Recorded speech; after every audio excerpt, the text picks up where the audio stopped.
Pero sí, exactamente. Entonces, por eso es que son quimiorreceptores. Entonces aquí están todos esos receptores, con eso ellos tocan, sienten y también saborean o degustan. Eso es lo que hace un verdadero quimiorreceptor. Entonces aquí en los caracoles, estos quimiorreceptores son importantes, y también en los cefalópodos.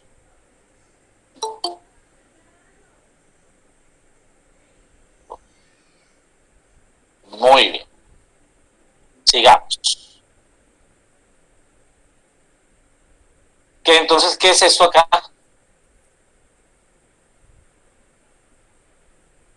Acuérdense que hay dos pares de tentáculos. Aquí hay un par y aquí abajito el otro par. Y en el extremo de ambos pares, o principalmente en el primer par, están esos ojos. ¿Qué es esto? La concha. ¿Qué es esto? El pie. Está relacionado con el sustrato, y para los caracoles el pie es muy importante para el desplazamiento. Exacto, y el pie es muy muscular, y eso es lo que se come de estos animales, el pie, porque ya saben que es muy, muy muscular. Este link, yo les voy a mandar estas diapositivas, ustedes abren ese link y ahí van a ver un video de comportamiento y de órganos de los sentidos en esto, en los pulpos, octopus. Bueno, el aparato de alimentación, ya saben que está compuesto por esto, por una rádula, que está formado por muchos dientecillos, miren, muchos dientes. Esta es la rádula. Se encuentra a nivel de la cavidad bucal, mira, por debajo del esófago, mira, aquí está el esófago y están abajito. La rádula está, digamos, está regulada, o sea, ella sale y se mete dentro de la cavidad por estos músculos, que son lo que nos muestra aquí en azul. Estos son músculos retractores para meterla a la cavidad o protractores para sacarla. Y tienen una base. O sea, los dientecillos están sobre una base que se llama odontóforo, que eso es puro cartílago. Y ya saben que ahí hay asociados muchos músculos que hacen de que salga y se meta. ¿Y para qué sale, señores, esta rádula? ¿Para qué sale afuera? Para raspar. Entonces, la mayoría de los moluscos, es decir, gastrópodos, quitones, cefalópodos, escafópodos, acuérdense, los escafópodos, monoplacóforos, tienen esa estructura que les permite entonces colectar al alimento. La rádula. ¿Hay moluscos qué? Es que los moluscos son, sí, hay algunos que son venenosos. Hay algunos cefalópodos que tienen coloraciones brillantes. Es decir, hay algunos pulpos que tienen como puntos azules. Y esos puntos azules ahí acumulan puras toxinas. Entonces es demasiado venenoso, tan venenoso de que esos pulpos pueden matar a una persona por esa toxina tan letal que ataca al sistema nervioso de la presa. Pero si usted la toca o una persona toca a esos animales, definitivamente está condenado. ¿Oyeron? Dicen que la rádula es muy muscular, obviamente nada más es con ver el odontóforo de la rádula, que es la base, que está asociada a pura musculatura. Y es que tiene que tener musculatura porque ella tiene que salir y entrar. Y sale para poder raspar ese alimento. Entonces, miren, es un órgano scraping, raspador, porque está formado por muchos dientes. ¿Ustedes ven los dientecillos o no? ¿Los ven o no? Sí, bro. Sería todo eso. Sí, bro. Esos son todos los dientes. Entonces dice, la mayoría de los moluscos tienen rádula, pero ¿por qué dicen que la mayoría? Tienen rádula los gastrópodos, es decir, los caracoles, tienen rádula los cefalópodos, es decir, los calamares pulpos, tienen músculo, tienen rádula los caracoles, tienen rádula los quitones, ¿se acuerdan los quitones? Tienen rádula los monoplacóforos, pero hay una clase que no tiene rádula, ¿Cuál? Bivalvos. Bivalvos. Porque Bivalvos. la branquia, porque los bivalvos son filtradores y la branquia entonces va a adoptar esa función de colectar el alimento. Los bivalvos no tienen rádula. Estos son los dientes de la rádula para que la vean. Ahí en una fotografía, para que vean los dientes. Esos son los que raspan el sustrato para que el individuo pueda colectar ese alimento. ¿Listo? Entonces esos son los dientes de ese órgano o de ese aparato. Entonces aquí hay más videos para que ustedes vean las rádulas y cómo la proyectan y todo eso. ¿Sí? Entonces un video de aquí les voy a mostrar un video de un caracol comiendo. Entonces ahí se ve cómo proyecta la rádula y cómo utiliza los dientes y todo eso. ¿Listo? También se van a ver algunos órganos sensoriales de la cabeza, como las antenas, los ojos, la boca, el movimiento de la rádula, la textura y todo eso, para que vean todo ese cuento y se diviertan un poco de ese comportamiento, sobre todo aquí de caracoles. Snail es caracoles. Bueno, eso es de lo que hemos, a ver, qué interesante aquí podemos aprovechar.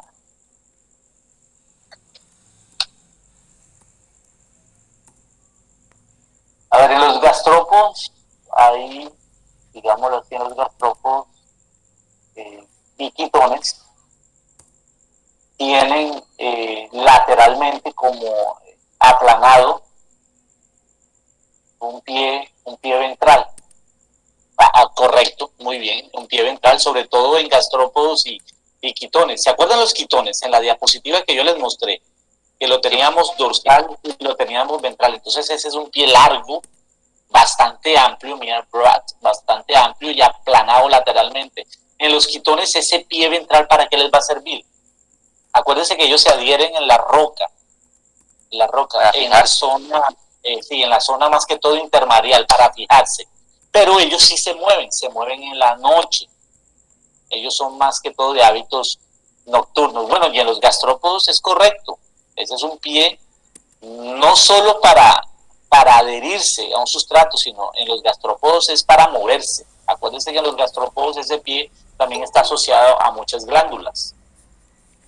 De manera de que los gastrópodos, cuando digo gastrópodos, los caracoles literalmente patinan por esa baba que van produciendo.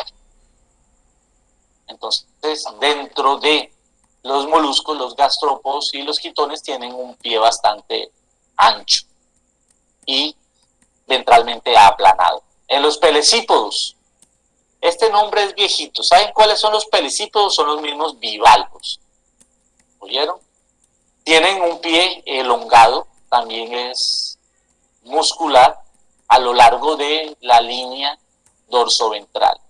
Y en los bivalvos ese pie, ¿para qué les sirve? Si estamos hablando de una almeja, para meterse dentro del sustrato, porque ¿dónde están las almejas? Metidas en el sustrato, ya metidos dentro de la arena. Ustedes han escuchado hablar de los chipichipis. Los chipichipis son almejitas que se meten dentro de la arena, allá en el mar. Pero en algunos otros bivalvos, como las ostras, acuérdense, como las ostras que vimos ayer, el pie va a secretar unos filamentos que van a permitir que las ostras se adhieren a un sustrato, entendiendo ese sustrato como las raíces sumergidas de los manglares o las rocas o corales. De manera de que los bivalvos dependen del estilo de vida. Entonces, si es una ostra, ese pie va a permitir para que se adhiera a un sustrato, o si es una almeja, para que se entierre. ¿Están entendiendo eso, muchachos? ¿Sí o no? Sí, bro. Y en los cefalópodos, bueno, es lo más fácil. El pie en la cabeza se ha transformado o se ha modificado. ¿Para qué? el pie se ha modificado y se ha transformado para formar esos brazos orales. ¿Y esos brazos orales para qué? Para capturar el alimento. Pero los cefalópodos también, a nivel de la cabeza-pie, esa región cabeza-pie, también van a tener una válvula que se llama sifón. Sifón. ¿Para qué un sifón? Porque por ahí propulsión. Usar agua. Entra el agua y hace su proceso de... Entonces, miren, el agua sale por ese... el agua sale con esa potencia por ese sifón y eso va a ser muy importante para la propulsión. De manera de que los cefalópodos tienen un tipo de propulsión que se llama propulsión a chorro, porque el agua se obliga a salir por ese sifón. Y ese sifón se encuentra en esa región también, en la región que compone la cabeza y el pie. Pero ya saben que el pie en los cefalópodos está transformado en brazos orales. Aquí tienen entonces más videos para que pongan a prueba, para que comprueben todo lo dicho. En caracoles y en cefalópodos y todo eso. Ahí hay 5 videos. Y más videos para mirar la parte de ese comportamiento. Bueno, dice masa visceral, que es la otra región. ¿Se acuerdan? La primera es cabeza-pie, la otra es masa visceral, pero ahora a nivel de la respiración. Entonces ya saben que el órgano, ¿cómo se llama? El órgano de intercambio gaseoso, ¿cómo se llama? Tenidios. Muy bien. Entonces, se llama, aquí les colocan el nombre de branquias, pero ya saben que el nombre técnico, el que se debe usar, son los tenidios. Dicen que estos tenidios están encerrados, ¿en dónde? Ustedes ya son capaces de decírmelo, ¿en dónde? Cavidad paleal. En la cavidad paliar, o también la llaman cavidad del manto. Todos los moluscos tienen manto y todos los moluscos tienen una cavidad paliar, unos más desarrollados que las otras. Pero dicen, algunas formas terrestres, esa branquia tiende como a desaparecer o a reducirse. ¿Por qué? Ya no la necesitan. Ya no la necesitan porque el individuo, algunos ya tienden a ser terrestres. Y acuérdense que las branquias o tenidios son de animales del agua. Correcto. En la medida en que el individuo coloniza otro ecosistema como el terrestre, entonces ya deja de ser funcional. No pierde la cavidad del manto, tampoco pierde el manto, ni ninguna de esas estructuras. Lo que pierde es la branquia, ya no la necesita. Los animales terrestres no tienen branquia. Pero entonces, ¿quién se encarga del intercambio gaseoso en esos moluscos terrestres? ¿Quién es terrestre? A ver, los caracoles tienden a ser terrestres. Entonces, ¿cómo hacen los caracoles terrestres, como el caracol africano, para poder respirar? ¿Quién me dice? Por el manto. Por el manto. Entonces la clave es el manto. La del manto se transforma en una estructura de intercambio gaseoso y por el manto el individuo va a poder coger las moléculas de oxígeno para que él pueda cumplir con todas las funciones fisiológicas que él necesite realizar. ¿Oyeron? Entonces, para cumplir con todas las funciones fisiológicas necesitan el oxígeno, y ese oxígeno lo van a tomar del manto, no de las branquias, porque estamos hablando de caracoles que han invadido el ecosistema terrestre. ¿Entendieron eso o no? Entonces las branquias o tenidios son esenciales, pero para los moluscos acuáticos. ¿Quién es este, señores?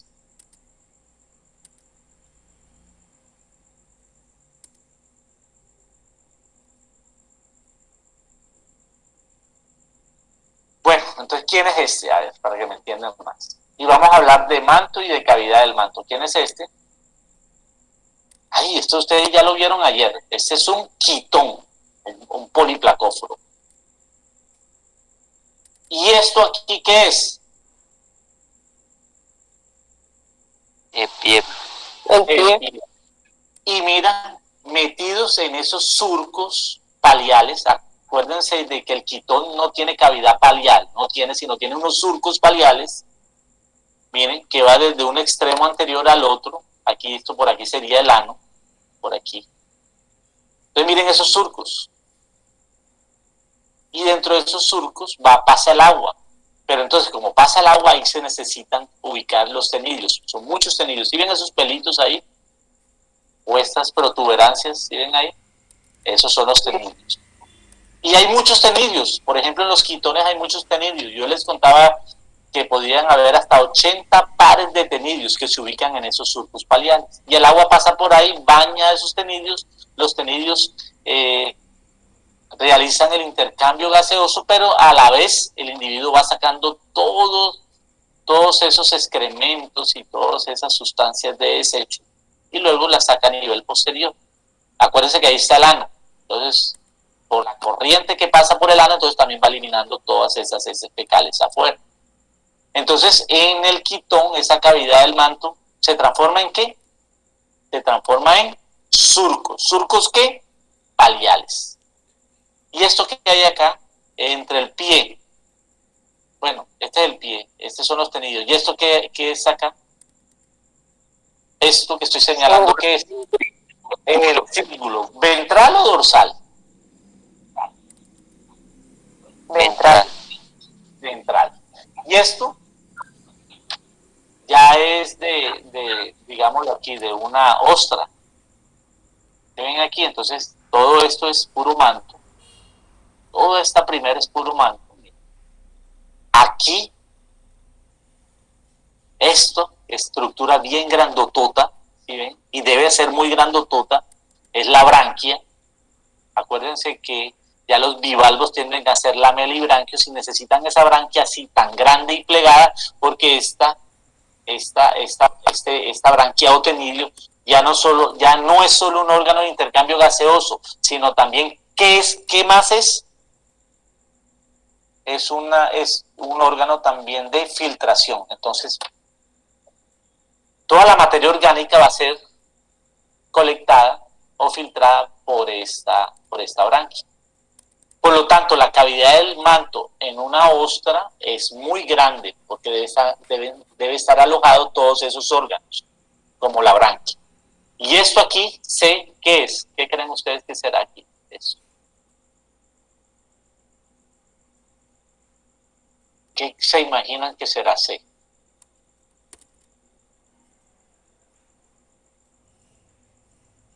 Díganme. C. A ver, muchachos. B, miren, ese es el primer pliegue, que es manto. D, son branquias. A, acuérdense, pie. Y esto C tiende a ser como un pedazo del tracto digestivo, de pronto el estómago o algo así. Y todos estos órganos, porque estamos hablando de que es un individuo, todos estos órganos que conforman la base visceral está metido dentro de esta cavidad paliar, que es mucho más grande que la de este. Entonces, ¿cuál es la diferencia entre la cavidad paliar de un quitón y una ostra? ¿Cuál es la diferencia?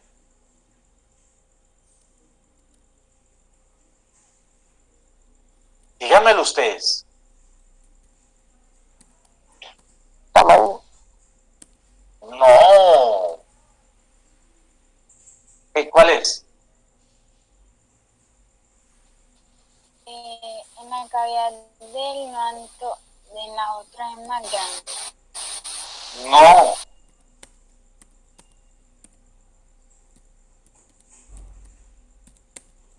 Ay, no me convence.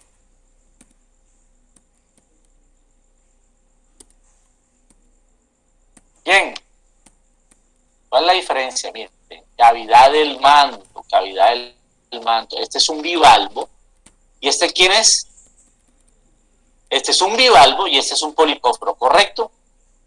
Vamos a ver, manto y cavidad del manto en un poliplacóforo, ya saben que es quitón, y ya saben que este musel, este es alguna ostra o algo así, este es el bivalvo, ¿correcto? Entonces vamos a hablar de manto y cavidad del manto. ¿Cuál es la diferencia? Laura Restrepo, ¿cuál es la diferencia? Laura,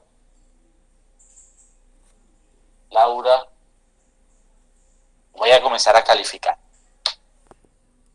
Laura Restrepo no contestó, Restrepo, por lo tanto tiene 1 por no contestar. Laura Restrepo tiene 1. Vamos a ver si hay otra que no me conteste. ¿Quién habló? A ver, ¿quién habló? ¿Quién habló? Andrea Villalba. Andrea. Cuénteme, Andrea. Profe, no es lo que acaba de decir que el manto y calidad del manto. Bueno, listo. ¿Cuál es la diferencia entre uno y otro? Andrea. No debe de ser más grande porque creo que usted dijo Andrea, que ocupan todo. ven acá, Andrea. ¿Quién es este? Andrea. ¿Quién es este?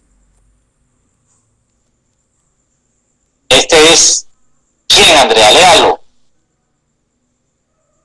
¿Quién es este que estoy mostrando aquí? Profe, no puedo ver.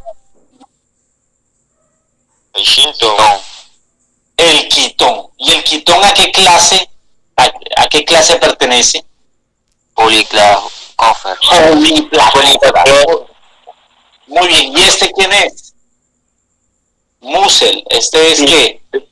Un bivalvo. Un bivalvo. Entonces tenemos un poliplacóforo y un bivalvo. Y vamos a hablar de la cavidad del manto. En el poliplacóforo no hablamos de una cavidad propiamente dicha del manto. Lo que tienen son surcos paliales. ¿Y qué son surcos? Como unos caminitos. Y por ahí va a pasar el agua. Y por ahí van a bañar a las branquias y las branquias van a realizar el intercambio gaseoso. Por allá también estarán los nefridioporos. Entonces todos los desechos van al surco, el surco lleva el agua a las corrientes y luego esas corrientes salen a nivel posterior y van limpiando el individuo, pero también van bañando las branquias. Entonces, la cavidad del manto en los quitones, ¿en qué se transforma, muchachos? El surco. Surco palial. Y en los bivalvos, la cavidad del manto sí es una cavidad propiamente dicha y es bastante grandota. ¿Por qué?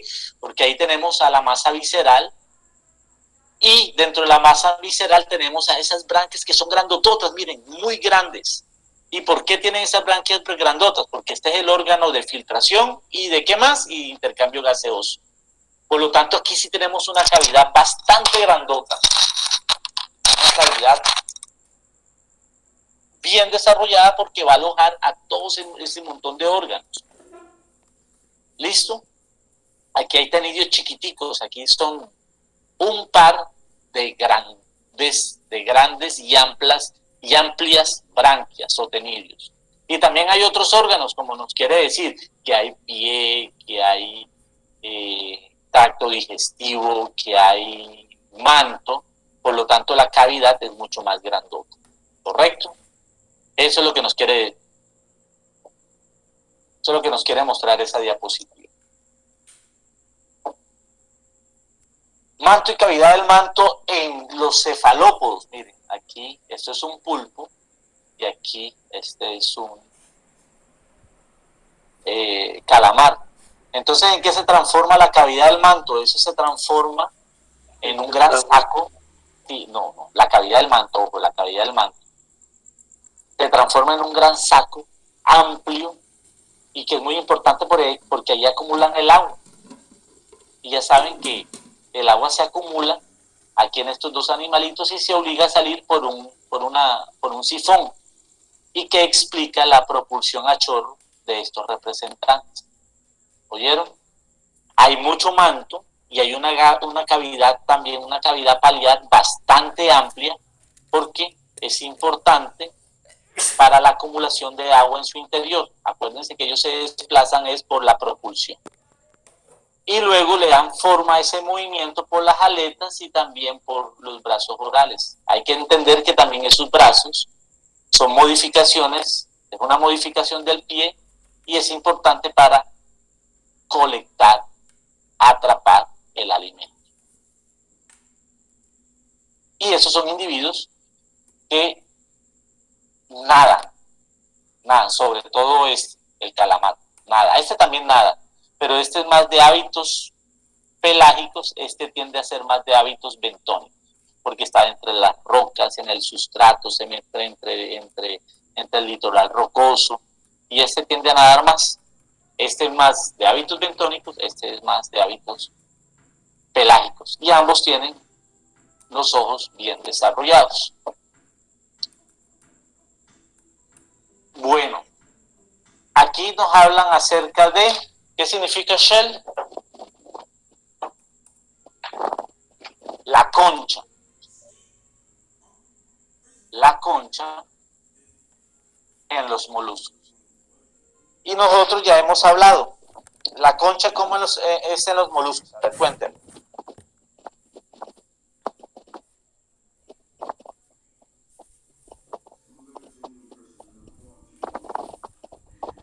Ya sabemos que la mayoría de los moluscos tienen concha. Excepto, ¿quién? ¿Qué clase no tiene concha? Algunos no la tienen, es correcto, o en otros es muy vestigial, o sea que vestigial es que ya se ha reducido y no sirve para nada. Listo. Pero los otros representantes sí tienen. ¿Quién secreta la concha? La concha la secreta el manto, acuérdense de esos pliegues. ¿Y la concha de qué es? La concha está conformada por proteína y carbonato de calcio, que es lo que le da esa fuerza, esa resistencia, esa textura. Sí, ya saben que la secreta el manto para crearla. La concha típicamente está formada, o sea, una concha típica está formada por 3 capas. ¿Cuáles son? La primera capa se llama periostraco. No se les olvide. El periostraco. Y está hecha, ese periostraco está hecha de proteína. Y la secreta el manto, pero el manto interno. Tiende a ser más el manto interno. Y es más de proteína. Después tenemos, esta es la interna, ¿correcto? Después seguimos, hay otra capa que se deposita por encima, a ver, y se llama una capa prismática. Es como decir, es una capa, es la de la mitad. Y básicamente está formado por prismas de carbonato de calcio. ¿Listo? Y luego hay otra capa que tiende a ser como más nacarada, ¿sí? Y que también la secreta la superficie del manto. Esta capa que tiende a ser nacarada es la que comúnmente o nosotros llamamos la formadora de perlas, en esos moluscos que forman perlas. Entonces ya sabemos que los moluscos tienen una concha que la secreta el manto, que esa concha está formada por muchas capas y que esas capas son el periostraco, la capa prismática y la capa nacarada. ¿Entienden eso o no? ¿Sí o no? Sí, profe. ¿Cuántas capas hay? Sí, profe. 3. 3. ¿Cuáles son? Periostraco, prismática y nacarada. Y nacarada. Muy bien, el de la música que papá es la nacarada, a ver, la primera, ¿cuál es la primera? La del periostraco. Entonces, esa se caracteriza ¿por qué? Por la proteína. Es pura proteína. Esa no es dura, es pura proteína. La otra, la del medio. Prismas de carbonato de calcio. Esa es la dura. Prisma de carbonato de calcio. Esa es la dura, porque está formado por puros prismas. Esas son como las, digámoslo así, como el esqueletico, que está densamente como reunido de puro carbonato de calcio, y esa es la que le da esa es la dura, la concha que le da, esa es la parte de la concha que le da la dureza. Y luego sigue la más interna de todas, la más interna, que es la nacarada. Y que en algunos animalitos esta es la que va a formar las perlas, sobre todo en las ostras perlíferas, por el nácar. Muy bien, ya sabemos que estos individuos tienen un sistema circulatorio, que hay un corazón y que hay vasos sanguíneos y que hay un pigmento respiratorio que se llama ¿cómo? Hemocianina. Y que obviamente el sistema circulatorio está relacionado con los tenillos, porque obviamente ese pigmento tiene que oxigenarse, de manera de que ese oxígeno también entra a los vasos sanguíneos a través de los tenillos. ¿Listo? Que el sistema circulatorio tiende a ser más cerrado, mucho más cerrado en los cefalópodos. Aquí ya podemos decir de los cefalópodos que hay arterias y que hay venas debido a el sistema cerrado. Y la sangre circula por entre esas venas y arterias. Y también hay capilares. Y los tenillos entonces se encargan del intercambio gaseoso. Entonces hay un sistema circulatorio que tiende a ser más cerrado en los cefalópodos, y en los otros animalitos tiende a ser un poco más abierto, sistema circulatorio abierto. Que la osmorregulación y la excreción se realizan a través de un órgano que se llama ¿cómo? Los metanefridios. No se olviden, osmorregulación y excreción. Estamos hablando de que este es el riñón, pero el riñón no se le puede decir riñón. Los moluscos no tienen riñón. Los moluscos, ¿qué es lo que tienen? Metanefridio. Y es riñón, pero obviamente uno no puede decir que los moluscos tienen riñón, tienen metanefridio. De manera de que todos los desechos metabólicos que se producen, NH4 amonio y el exceso de agua, pueden ser removidos por estos metanefridios. Si el individuo necesita osmorregular, porque hay mucha agua, muchas sales, lo hace a través del metanefridio. Si el individuo quiere eliminar amonio o quiere eliminar toxinas, lo hace a través del metanefridio. ¿Correcto? Que esos metanefridios también están en comunicación con la sangre. Obviamente, tienen que estar en comunicación con la sangre porque esos metanefridios se encargan de filtrar también la sangre. Y después van cogiendo todas esas descargas de todos esos desechos y los lleva al manto. Y en el manto ya entonces estos metanefridios cogen todos esos desechos y los hacen circular y los eliminan por el nefridio poro afuera. Acuerdan que el nefridio poro está comunicado con la cavidad del manto, con la cavidad paliar. Entonces dicen, los ductos del sistema excretor, miren, los ductos del sistema excretor también están compartidos con el sistema reproductivo en algunos representantes, de manera de que los espermatozoides y los huevos pueden salir a la cavidad del manto por esos ductos. ¿Entienden esa parte? Lo que quiere decir.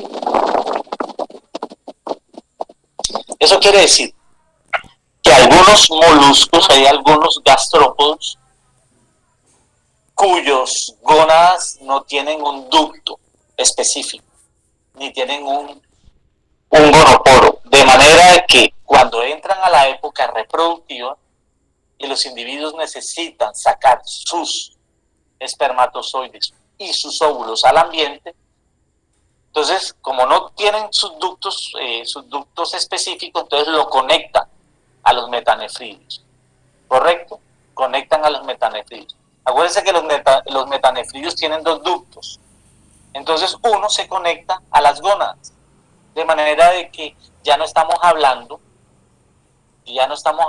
de un conducto independiente genital, sino un conducto que se une al del metanefridio y se dice que es un conducto urogenital y que el metanefridio además está cumpliendo con otra función extra y es sacar los gametos. Ojo, los nefridios están cumpliendo con una función extra y es sacar los testículos, sacar los espermatozoides y los óvulos por esos ductos nefridiales, afuera por el nefridio poro.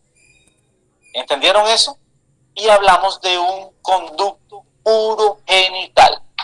¿Qué entendieron?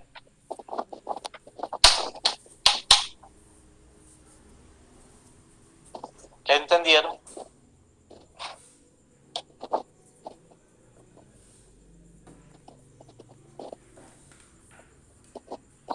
¿Qué entendieron, muchachos? A ver. Luz Andrea Villalba se ganó un 4. A Laura Restrepo se ganó un 1 porque no respondió. Marcela del Carmen, ¿qué entendió?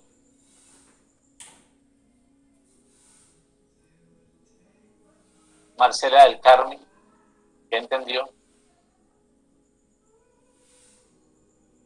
Marcela del Carmen, Marcela, del Carmen Marcela, otro 1. Señor. ¿Qué entendió? Profe, no le escuché bien Cuando cuando yo estaba hago una- explicando. Bueno, entonces vamos a colocarle un 2. ¿Qué entendió? A ver, ¿qué me quiere decir? ¿Qué me dice?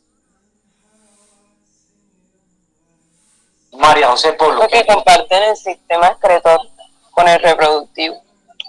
Estefanía, muy bien. Estefanía, entonces lo voy a colocar, Estefanía Sofía, ¿verdad? Un 5. Exactamente. Las gónadas hacen contacto con los metanefridios y la aprovechan para sacar sus productos sexuales. Y si es un macho y está formando muchos espermatozoides, ese testículo no tiene un ducto independiente para sacar sus espermatozoides, pero entonces tienen que sacarlos. ¿Y qué es lo que hace? Se conecta al metanefridio y por el metanefridio no solo orina por un ducto, sino que por el otro saca los espermatozoides allá al ambiente. Entonces sí, se comparte el sistema reproductor con el sistema excretor. Se comparte las gónadas con los metanefridios.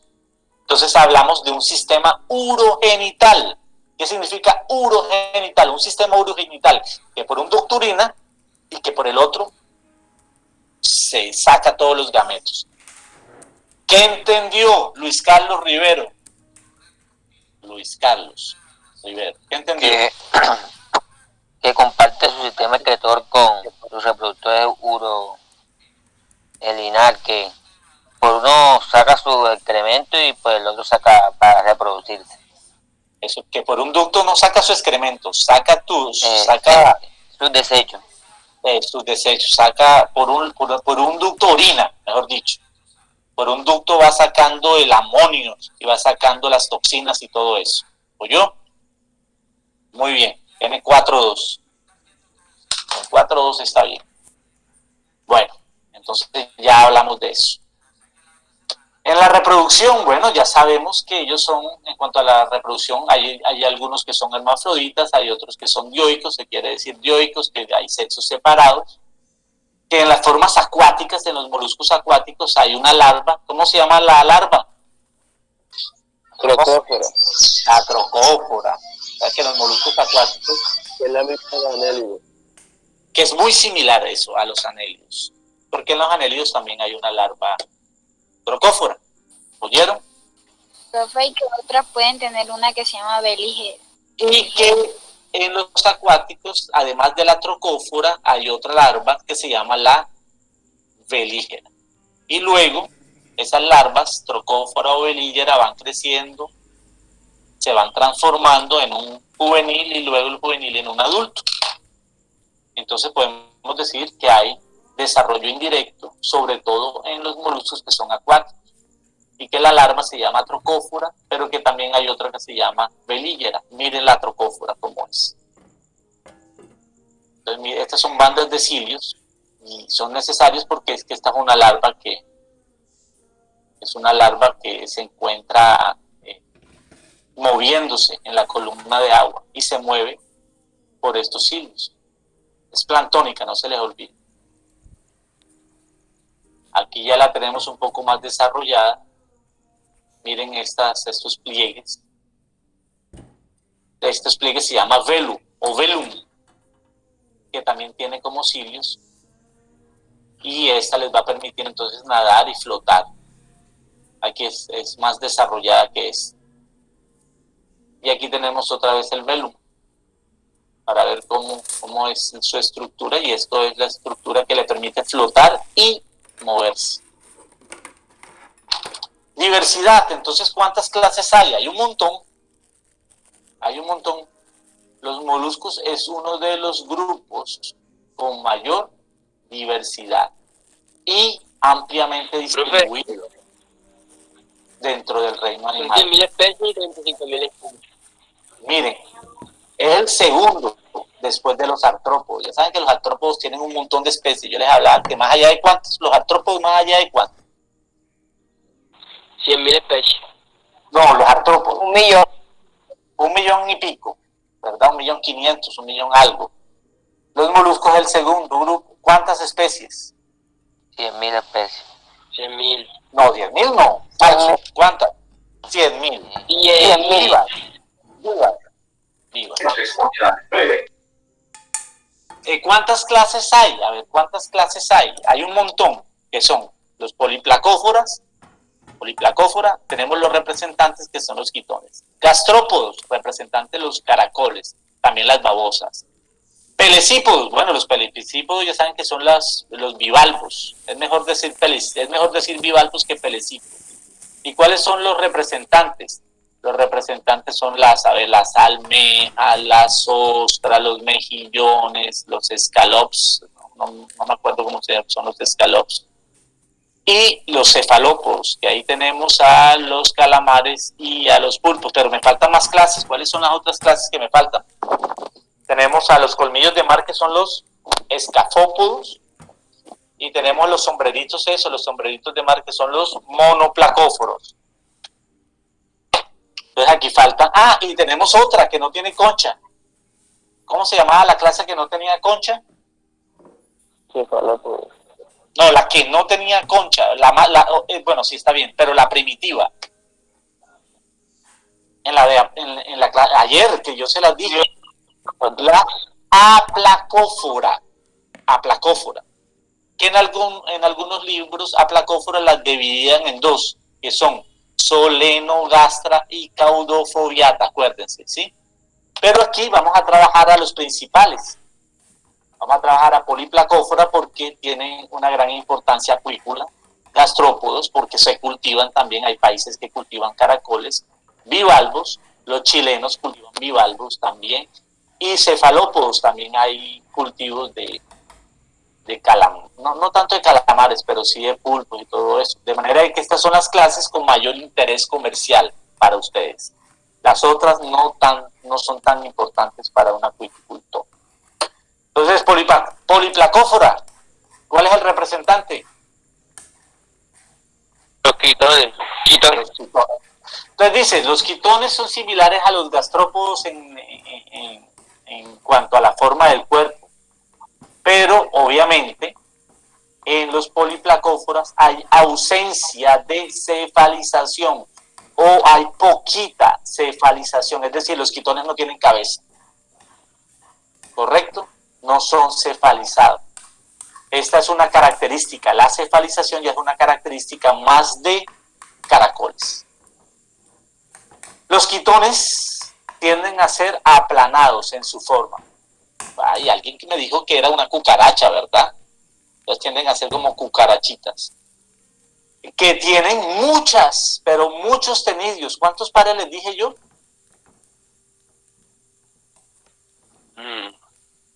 Yo les dije, había muchos 80. 80 más. hasta 80, y que se encuentran exactamente entre el manto y el pie. Pero yo les decía que esa estructura tiene un nombre. ¿Cómo se llama esa estructura entre el manto y el pie y que tiene a ese montón de tenidios? Rápido. Masa visceral. No, no. El lugar entre el manto y el pie en donde se encuentran los tenidios en los quitones se llama ¿cómo? Se llaman surcos paliales. ¿Se acuerdan los caminitos? Se llaman surcos paliales. Y los poliplacóforos se caracterizan porque esa concha está dividida en muchas placas. ¿Cuántas placas? ¿Cuántas placas? La que vimos ayer tenía 8. 8, por lo general son 8 placas. Entonces la concha está dividida en muchas placas, que son 8. Repitamos, los quitones son poliplacóforos, ¿correcto? Este es el representante. Los quitones son similares a los gastrópodos, pero ¿cuál es la diferencia? Que los quitones no son muy cefalizados. Pero ¿cuál es la similitud? ¿Cuál es la similitud? Que tienen un órgano de fijación bien desarrollado ventralmente que se llama ¿cómo? Pie. Y que ese pie es para fijar, pero también para moverlo, sobre todo en la noche. Que los quitones tienen muchos tenidios que se encuentran en una estructura que se encuentra entre el manto y el pie. ¿Cómo se llama esa estructura donde están esos tenidios? Surco palial. Los surcos. Y que la concha está dividida en muchas placas, correcto, divididas transversalmente. ¿Y cuántas es el número de placas? ¿Cuánto es? 8. Muy bien. Entonces, ¿cuáles son las características de los poliplacóforos? A ver si se les mete a ustedes en la cabeza. Una. Surcos. Que posee surco. En orden. Uno. No presenta cefalización. Listo. Uno. Muy poca cefalización, correcto. 2. Los surcos. La presencia de surcos. Tiene un órgano desarrollado.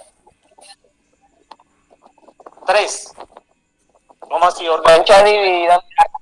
Concha dividida en placas. ¿Cuántas? 8. 8. Y otra Normalmente. característica. Y el desarrollo de un pie ventral. ¿Para qué? Desarrollo de un gran pie ventral. ¿Para qué? Para fijar. Para fijar. Y en la noche hacer. la ropa. Muy bien. ¿Y de qué se alimenta un quitón? Materia orgánica. No, los quitones se alimentan más que todo de alguitas, de filamentos algales, de alguitas pequeñitas que se encuentran pegadas a las rocas. Tienden a ser como más micrófagos. Y su base son las microalgas, más que todo, o los filamentos algales. Bueno, mírenlos ahí. ¿Qué es eso? Un quitón. Quitón. 1, 2, 3, 4, 5, 6, 7 y 8. ¿Y cómo se llama esta parte que rodea a esas placas? Cíngulo. Cintura. Cíngulo. Cintura o cíngulo, muy bien. ¿Y esto qué será acá? El Pie pie. ventral. Pie. ¿Y esto qué es acá? ¿Qué? Los surcos. Los surcos paleales. Y los surcos, dentro de los surcos que hay. Tenidios. Los tenidios. Aprendieron. Listo. Me conformo.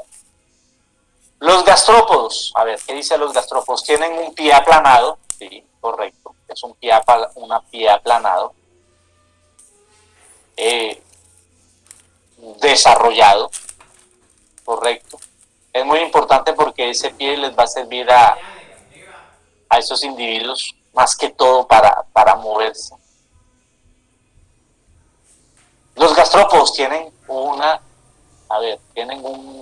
cefalización bien importante, o sea, son cefalizados como tal, cefalizados, son definidos a nivel de la cabeza, son cefalizados, tienen ojos, también tienen tentáculos, que los tentáculos son sensores, básicamente son quimiorreceptores, aquí falta algo, también son fotorreceptores, que dentro de los gastrópodos hay un grupito muy chiquito que se llaman los slug, o sea, son las babosas, si se los traduzco esto es babosa, y que no tienen, son los únicos gastrópodos que no tienen concha. ¿Listo? ¿Qué tienden a hacer? Los gastrópodos tienden a tener una disposición asimétrica por la concha. Esa concha es de carbonato de calcio y que está formada por muchas capas que ya las conocen ustedes, y que el manto es el que forma a la concha. Y listo, esas son las características. Repítanme ustedes, ¿cuáles son las características de los gastrópodos? A ver. Y aplanado. Aplanado, desarrollado, ventral, que está muy asociado a la cabeza también. ¿Qué otra cosa? Ya son Los fotorreceptores, quimioreceptores. Ojo. La segunda característica, que son muy cefalizados, ojo, muy cefalizados, tienen una cabeza y que la cabeza tiene tentáculos y tiene ojos y que tiene quimioreceptores. ¿Correcto? Y fotorreceptores. Exactamente. Y otra característica. Disposición asimétrica. Que tienen una concha. Ojo. Que tienen una concha que es, ayer yo les decía como que era en espiral. Y que formaba muchas vueltas, las vueltas son las volutas, pero que hay un grupito de gastrópodos que no tiene conchas, un pequeño grupo, ¿y se llaman cómo? Slug. Babosas. Sí, y que son las famosas babosas, pero que estas ya no tienen concha y las babosas tienden a ser más larguitas, más bilaterales, ¿correcto? Las babosas por lo general son marinas.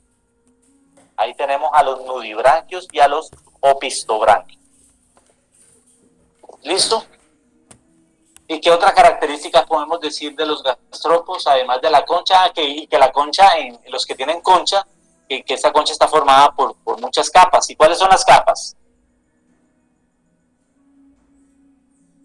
Las capas son el periostraco, que es la de proteína, después la prismática, que es de carbonato de calcio, y en algunos la nacarada. En algunos. Miren caracoles.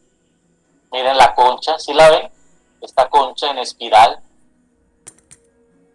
La más grande se llama la voluta del cuerpo, el niño se mete en la más grande. Aquí tenemos el cuerpo del animal. La parte ventral, entonces, ¿qué sería? Lo ventral. Pie. El pie. ¿Esto qué sería aquí? La cabeza. ¿Esto qué sería aquí? Proyección. Los tentáculos, ¿sí? Son esas proyecciones carnosas. Miren, aquí tiene un par y aquí tiene otro par abajito. Aquí hay dos pares. Aquí en los extremos de esos tentáculos, ¿qué vamos a encontrar? Los ojos. Y los quimioreceptores también.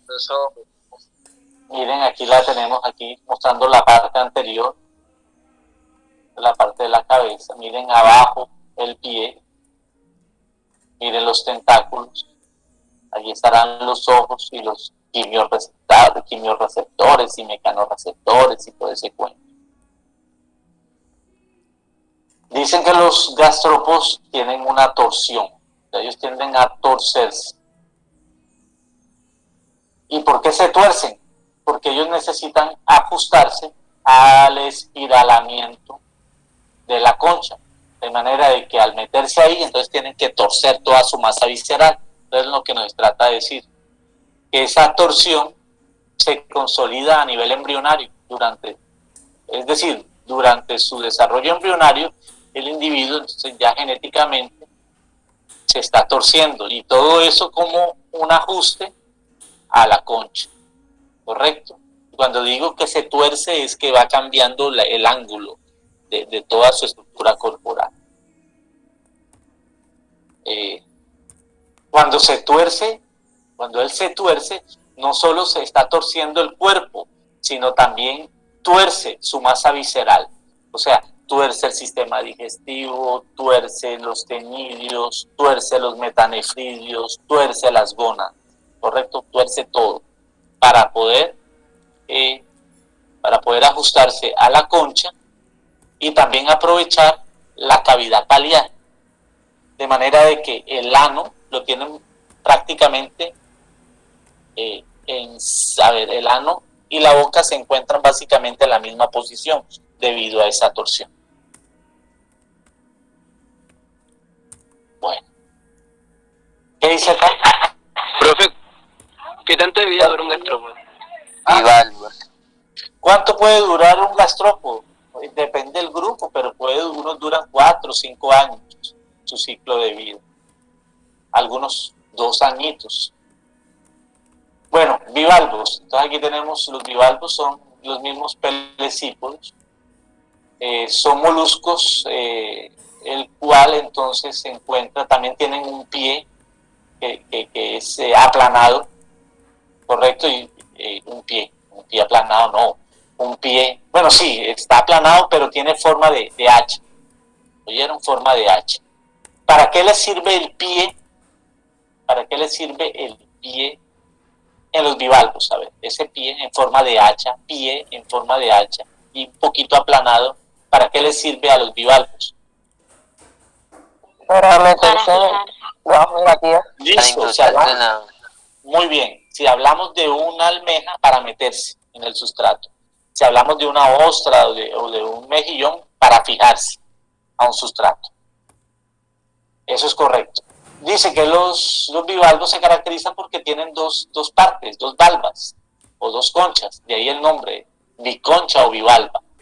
Mejor decirle bivalva, porque cada concha recibe el nombre ahora de valva. De manera de que la concha se divide en 2 partes. Cada parte se llama valva y están unidas por un ligamento. ¿Se acuerdan? La zona de articulación y unión de las valvas recibe el nombre de umbo. Escriban esto porque no está ahí. La zona donde se unen las 2 valvas, una valva, la otra valva, la zona de unión, se llama umbo. Se llama... ¿Alcanzan a leer ahí? ¿Qué dice ahí? Umbo. Sí, profe. Umbo. Sí, umbo. La zona de unión de las 2 valvas se llama umbo. ¿Correcto? Y esas 2 valvas están unidas por ligamentos o músculos. Aquí están los representantes, que las almejas, que las ostras, que los mejillones son pelecípodos, obviamente son representantes, que son filtradores, de manera de que es ausencia de rádula. Entonces, ¿quién suple la función de la rádula? ¿Quién es el órgano entonces que va El manto. No, falso, tiene 0. La concha. ¿Cómo se le ocurre que la concha? Los bivalvos no tienen rádula. Pero entonces, ¿quién suple? ¿Cuál es el órgano que suple con esa función de coger el alimento? En los bivalvos, ¿quién suple con la función de coger el alimento? La cavidad pericardial. Falso y falso, tienen puro 0 que me han hablado. Las branquias. Exactamente, Sara, le voy a colocar 5. Sara, Isabel. ¿Tiene? 5. Los tenidios no tienen rádula, por lo tanto, el órgano que se transforma para colectar el alimento son los tenidios, son unos tenidios muy amplios, muy grandes, acuérdense, porque a través de esos tenidios van a filtrar. Entonces los bivalvos filtran, los bivalvos son filtradores, ¿correcto?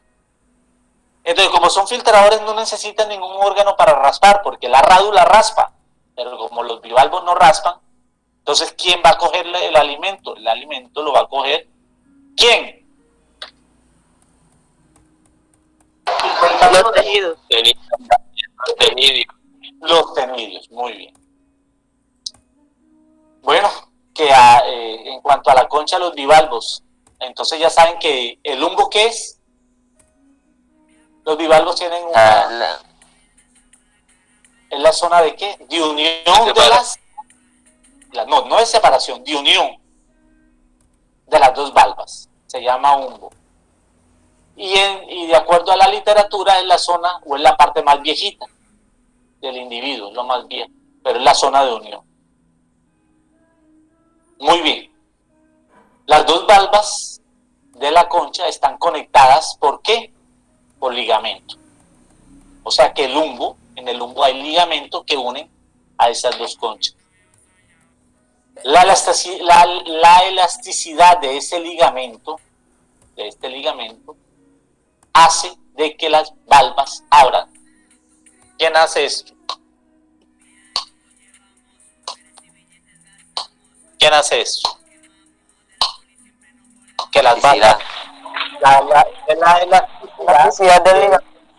de esos ligamentos. Esos ligamentos son músculos. Y miren lo que dice, hay un par de músculos aductores. Coloquen eso, un par de músculos aductores. Uno anterior y otro posterior. Y al contraerse, cierran las valvas con mucha fuerza. Entonces, ¿quién mantiene cerradas así las valvas, así duro, duro, duro? Los responsables son los músculos. Los músculos anteriores. Aductores. Que son los que hacen que cuando se contraigan, las válvulas estén pero bien cerradas y que sea muy difícil abrirse.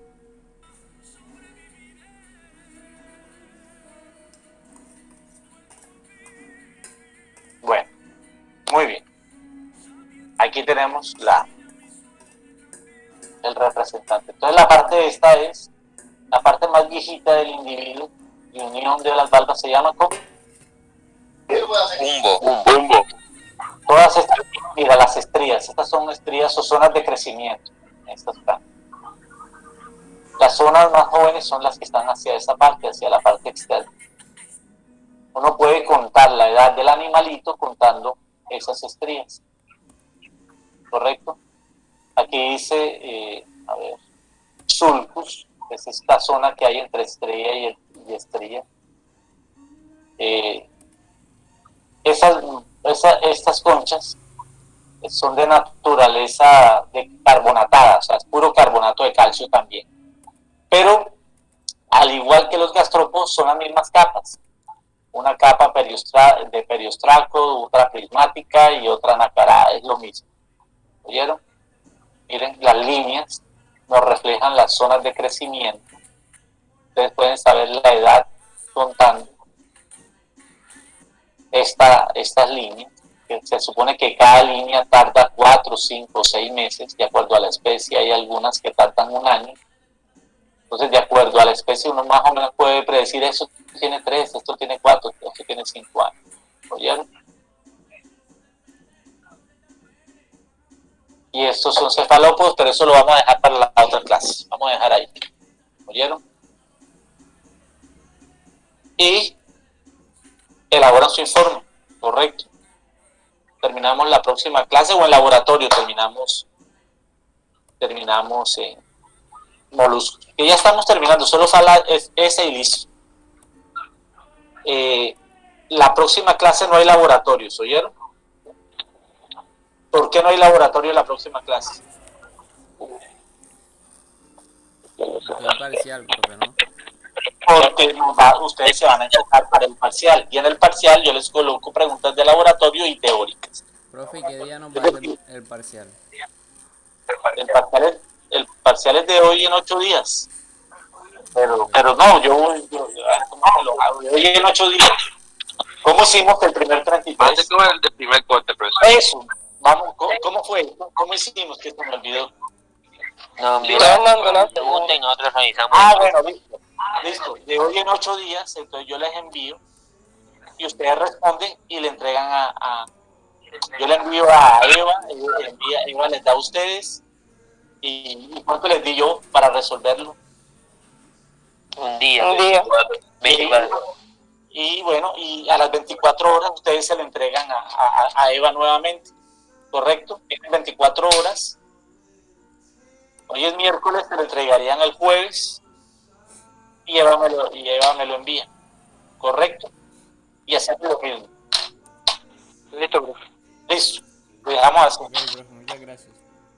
Taller, no, anoten, taller, porque me falta el taller. Ah, Taller. Anoten. También lo hacen en grupos de laboratorio el taller. También en grupos de laboratorio. Y este taller se lo van a entregar a Eva. Mañana. ¿Oyeron? Mañana. Ese taller debe tener 3 hojas. ¿Oyeron? 3 hojas. Y en esas 3 hojas me van a colocar lo siguiente. ¿Cuál es la importancia acuícola de los moluscos? Coloquen. Importancia acuícola de los moluscos. ¿Y cuáles son las clases con potencial? ¿Y cuáles son las clases con potencial acuícola?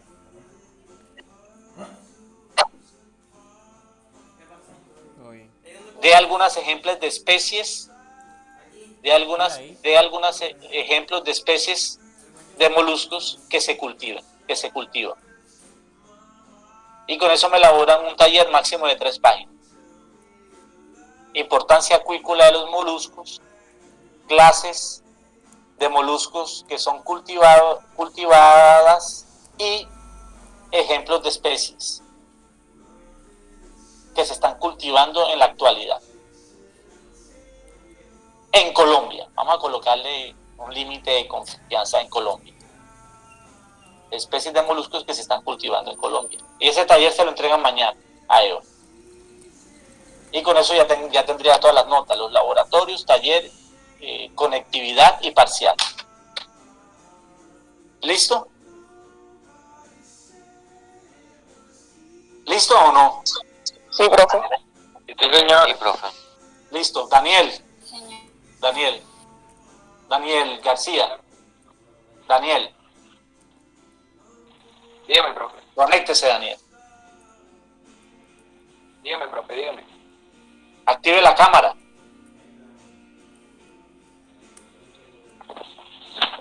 A ver, ponete que mi cámara en internet está jodiendo un poco. Bueno, Daniel, dígame cuál es la tarea o el taller.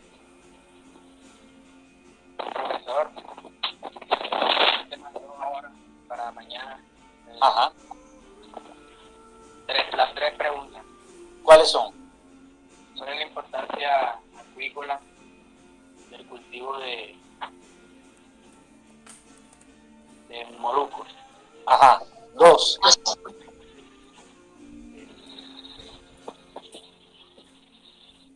Se me olvidó, profe. Ay, pues, no anotó, Daniel. ¿Cómo? No anotó. Estaba en eso. Bueno, a ver, entonces, ¿qué me dice?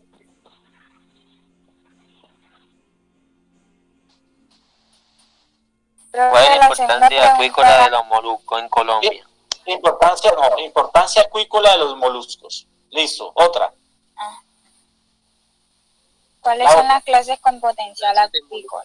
Clases con potencial acuícola. Y la tercera, De algunos ejemplos Ejemplos de lo que se especies está cultivando en Colombia. eso, ejemplo de especies de moluscos que se cultivan en Colombia. Esas son. ¿Ya copió, Daniel? ¿Copió, Daniel? Señor. Listo. Entonces quedamos así. Chao, pues. Chao, profe. Chao.